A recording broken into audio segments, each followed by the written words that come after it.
Hi. So I literally just finished watching the WandaVision finale and I think I was satisfied. I think I was satisfied by how everything turned out and how it wrapped up. I don't know. I feel like I don't know. There were some standout moments. Some things were a bit iffy, but we'll get into it. We'll get into it, right? So first, let's rewind a bit to the seventh episode. Ugh. So going back to episode seven, we let me see, because I promise you. Oh, episode seven. I remember. I I really almost forgot. Right. So episode seven. That's pretty much after the Halloween party, and this is really when Wanda's depression sort of just hits an all-time low. She's just she doesn't care. She is just she not moping, but she's just walking around the house, no care in the world. They do like a Modern Family type episode with this one. And that was nice. I think that worked. I think that suited the episode pretty well. I'm glad we got to see a little bit of Vision and he worked with Darcy. I like that team up. That was pretty cool, right? And so this is the episode when we finally get Agatha Harkness confirmation, name drop, everything. And I was living for it. I had it. I had my life. I was like, yes, the one theory everyone got right. I love it. I love it. I love it. And they did it was Agatha All Along song, and it was pretty cool. Um, and so you kind of think back and it's like, so Agatha was the one keeping Vision from coming home. She was the one putting up all these roadblocks and da da da, and she knew she could do it because Wanda didn't even care where he was at that point. Um, Poor Wanda, sheesh. And then the kids, they were nowhere to be found.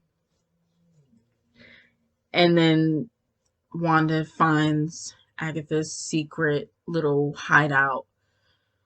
Oh boy, it was episode seven. That wasn't too bad. I would say a little forgettable.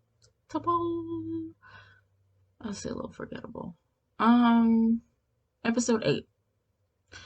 Episode eight really just dives in and explores Wanda and her trauma, and basically just it's a summarization of what led up to this point where she created Westview and birthed Vision again, and it was good. I thought it was really good. I thought it was really good. I think it did a good job handling her trauma and stuff. I'm surprised they didn't do like a flashback to like Thanos at all. They only did it like maybe a couple times in the series, and I don't know. I thought that would hold more weight considering she had to kill Vision, then Thanos rewound time and killed him again, and she had to watch. Like that's a lot. Then she died, came back, and he wasn't there. Like, ah. But we find out in episode seven that she never stole Vision's body, right? Because up to this point, Hayward had um, Monica and Wu, and the viewers to some extent, believing that Wanda stole Vision's body, and that's why he was tracking him in Westview so he could get the body back.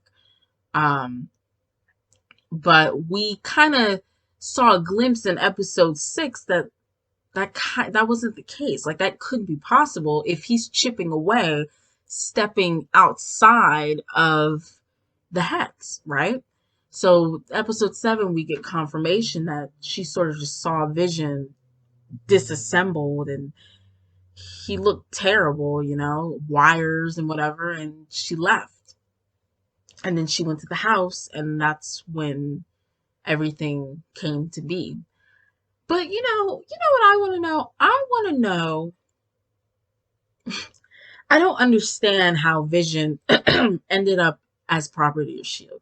I don't understand because I feel like the Avengers suck. I feel like the Avengers suck. I feel like somebody sucks because they didn't protect Vision. There's no way he should have ended up as property of Shield. There's no way. There's no way he should have ended up as property for the government. There's no way. So the fact that that happened tells me that the Avengers didn't protect him. Tony didn't protect him. Like, what about Wakanda? Like, what's going on, right? How did that happen? And don't tell me it was because of the Sokovia Accords. Because yes, he signed the Sokovia Accords, but he was a sentient being. He was alive. And when he signed that, that does not sign over his body to the government. That's not how that, I feel like that's not how that works. Because if that were the case, then all the other Avengers who signed the Accords would belong to the government, which I guess in a sense they do, because they, they're heroes when the government says so and when they feel like they're needed or whatever. But he's a sentient being. That doesn't mean that the government has the right to have a hold over his body. That doesn't mean that his body is their property. That's not what that means. Even let's say even if that's what it meant, it was clear in his will that he was not to be used as someone else's weapon. That was the case. And I'm pretty sure Wanda brought it up in that moment. And Hayward was just like, no. And I'm like, what? Oh my God. So now we're at episode 9. And Wanda, so Agatha is holding the kids by, she's holding them by the throat, not with her hands, but like with the string thingies with her magic or whatever. I'll probably put a visual here because I can't explain to save my life, right? And so she lets the kids go, they battle, and that was pretty cool, right? I'm kind of gonna jump around with this a little bit. So they fight, and after that happens, White Vision comes. And Wanda was like, "Oh my God, Vision, is that really you? Is that really?" I'm like, "But Wanda, you can clearly tell that's not Vision. He's drained of life. Like he's drained of life. That's clearly not Vision. For what are you doing, right?" But that's just me. I feel like she shouldn't have caved so quickly, but she's heartbroken and grief stricken, so anything is truly possible. So he tries to squeeze her head and pop her like a watermelon, and Vision ends up saving her, and then him and White Vision go and fight. And I have to say that that fight was kind of boring. I don't know. I just feel like it was kind of boring. I don't know. I didn't get anything from it. It was essentially two robots fighting, which we really already got a glimpse of that in like we got a glimpse of that with like Age of Ultron and stuff. I'm just tired of seeing two robots fighting one another. Like I need something else to stimulate me. And keep my attention. So I don't know. I found that kind of boring, the whole thing with him and Vision. And so after that happens, oh yeah. So rewind a bit. So Monica is being held by Quicksilver, in this like attic or whatever, and I thought that was kind of weird. I was like, okay, so she's just trapped in this room, like that's it, like Like I thought there was gonna be something more to it, and it wasn't, and I was a little disappointed by that. I'm like, you couldn't have given my girl Monica some more to do. But she ends up kicking his butt, and she ends up using her powers to figure out like how is Agnes controlling you, and she pulls off the necklace and she says, "Oh, hey Ralph." So upon editing this video, I realized when I was talking about Quicksilver and how his little character came to an end, how I said it wasn't too bad. And I think when I was saying that, I was giving the show a lot of grace. But I have to admit, I was a little disappointed. I don't think I wasn't expecting like full on Quicksilver, full on X-Men. Like that's way too soon, way too quickly. Um, I don't think they were ever going to go that route. But I mean, a hint to something, right? Like just anything would have been really nice. Because I feel like just reducing it to a boner joke is just felt like a troll move, which is funny thinking about it. Like I'm not like pissed off, but it's kind of just like, oh, well, it's a bit of a missed opportunity, if I have to say. But I'm getting ready to jump back in and explain why I think Quicksilver might still be a thing. Or I'm theorizing more and I'm setting myself up for more disappointment. We'll see, but here we go. I expected her husband to be maybe not Evan Peters. Definitely, I feel like definitely not Mephisto because, as I said in my last video, I don't think, I didn't think we were going to get him and we didn't, right? Because I just don't think Disney is going to, they're not going to go that far. Um, Business wise and who they're trying to market to, there's just no way, right? I just don't think it's going to happen anytime soon, and it didn't. So I guess it was okay. It was a little bit like oh, that Quicksilver was Ralph, but I still think he could be not Evan Peters. I think he still could be Peter. I think he could still be Quicksilver. I think it's a possibility because you have to remember. I mean, this is a real person, right? Who is being controlled by Agnes, even though I thought he was an illusion. So I was wrong about that. But if this is a real person who she's plucked from God knows where, right? We have no idea where he came from. As far to my knowledge, we don't know if he came from Westview. He was just because if he had really came from Westview, we would have seen him before his reveal in the end of the fifth episode, right?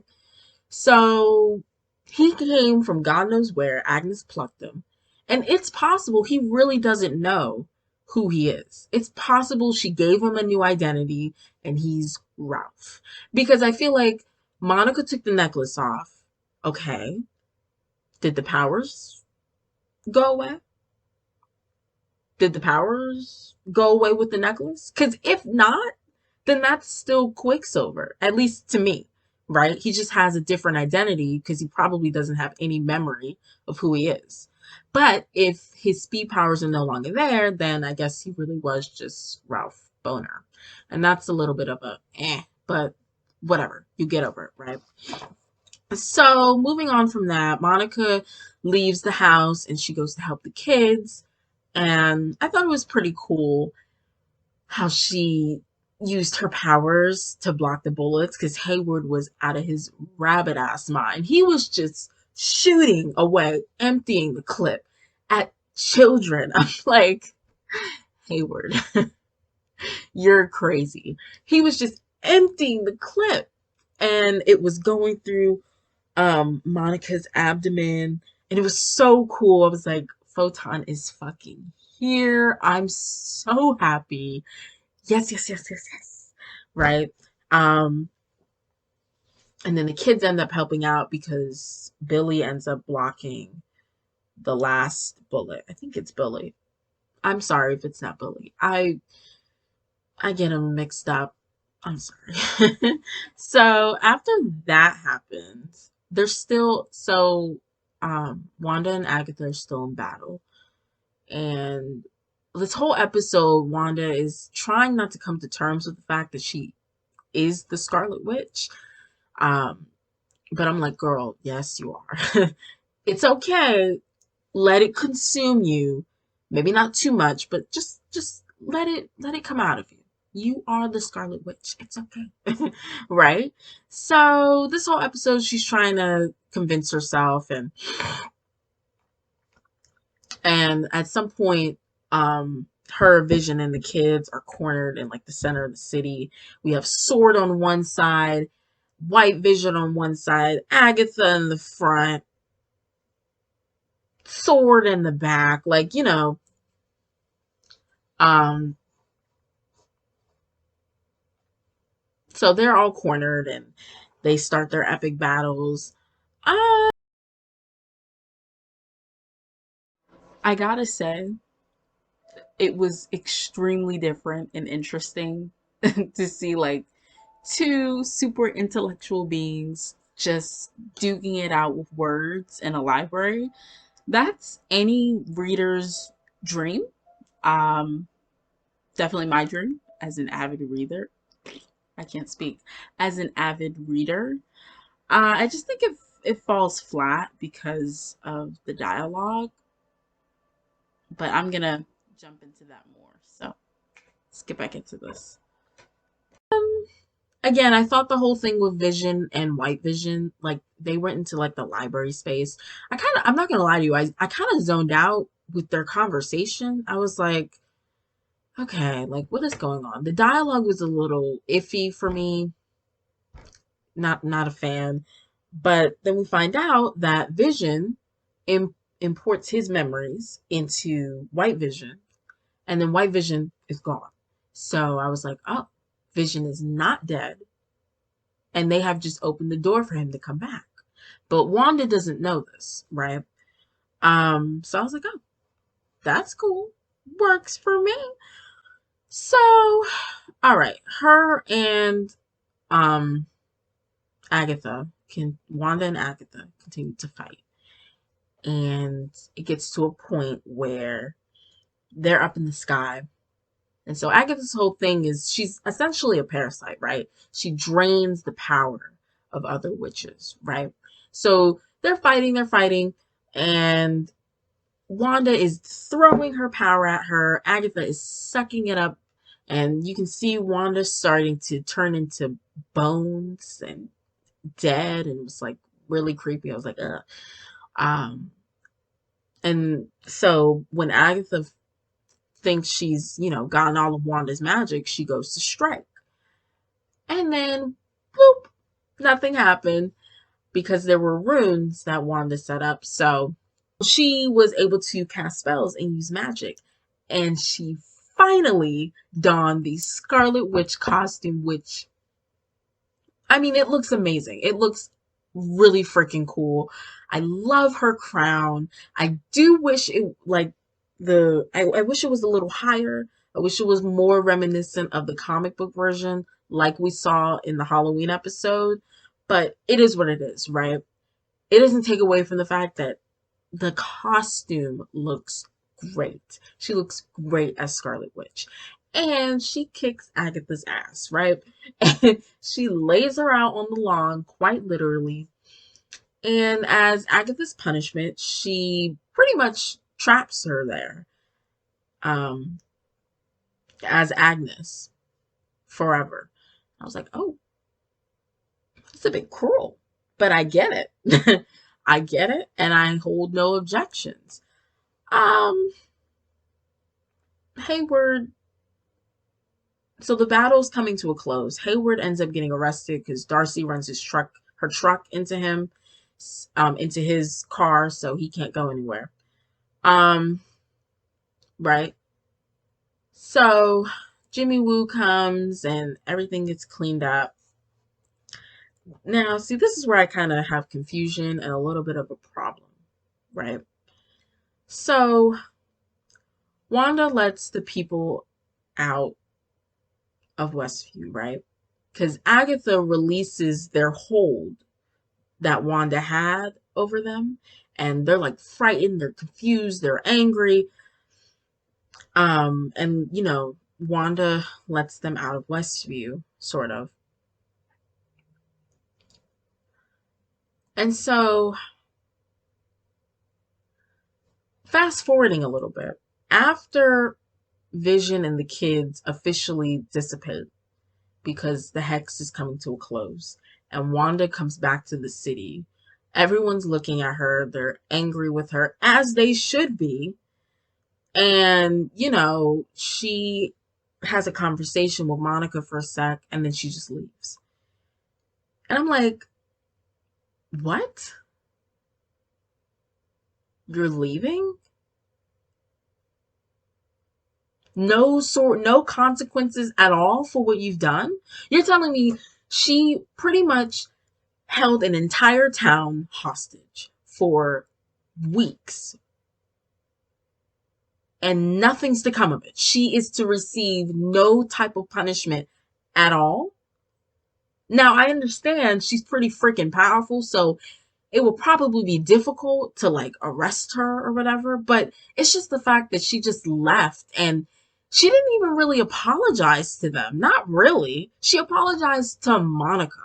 And I'm like, okay, you need to turn around and apologize to everyone who you've entrapped in the city for weeks, who you had under control and you caused them pain for weeks. But no such apology came. So I was a little confused. I was a little like, okay, not a fan of that. I feel like at the least she could have given some type of apology and not facing Monica, talking to Monica with her voice at a volume which only Monica can hear. But it is what it is, right? So let's move on to the post-credit scenes, right? Let's wrap this up.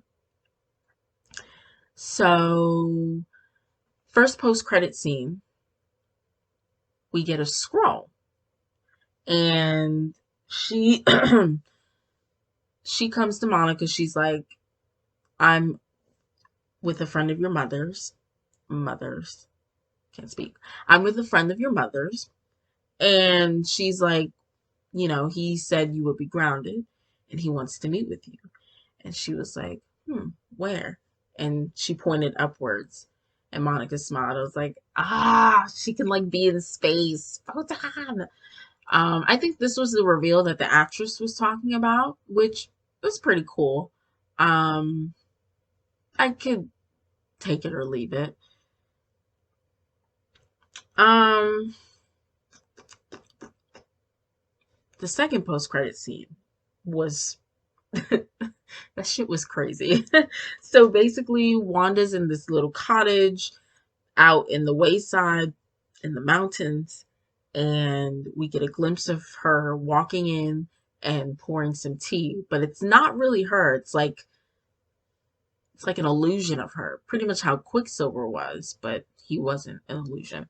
Um, but she's really in the bedroom in her full costume, looking through the spells, and it looks so crazy. So I was like, oh my God, I can't wait. I cannot wait for Multiverse of Madness. That's gonna be crazy. I hope they do that well. And oh yeah, so while she's looking through the spells, we hear the kid's voice, like, help me, mom, help me. And I think she's going back after her kids. She's going for her kids. Like, there's no ifs, ands, or buts. Vision's coming back some way or another, but she's going after those kids. And it might happen in multiverse, and I cannot wait. Gotta say, I am very, very happy that there is a door opening for the kids to come back. because that's Wiccan and Speed. I mean, just to see them in like their Party City version of their comic costumes was amazing. And even them with their shirts, because they were color coded to match their suits from the comics. It was great. Like, what more can I ask for? But I'm really hoping that they are on the path to setting up Young Avengers. I mean, it makes sense. We're getting to that point, right? I mean, they're introducing Kate Bishop in the Hawkeye series coming soon, and now we have Wiccan and Speed. We need Hulkling, um, the kid who was, I think, Thor's son, Cassie Lang, and not Isaiah, Elijah Bradley, who is the grandson of Isaiah Bradley, the first Captain America, the Black Captain America. And I'm here for it. I am so here for it. I really hope that's the path they're going for. But we'll see. We shall see. Right? I cannot wait. Okay. Um, I think that's it. I think that's all I have to say. Overall, the series was really good. Nice change of pace. I enjoyed it. The finale was it was good. I think I was satisfied. Not my favorite episode. I don't feel it's the best episode, but I think it was a good ending. Um, I think it was a good ending. We still have some unanswered questions, but I think it's a good ending. Thank you for listening, and I will catch you on the next video, which will probably be the Falcon and Winter Soldier show, because that's coming out on the 19th of March. And the trailer looks great. I cannot wait to review it. Here we go.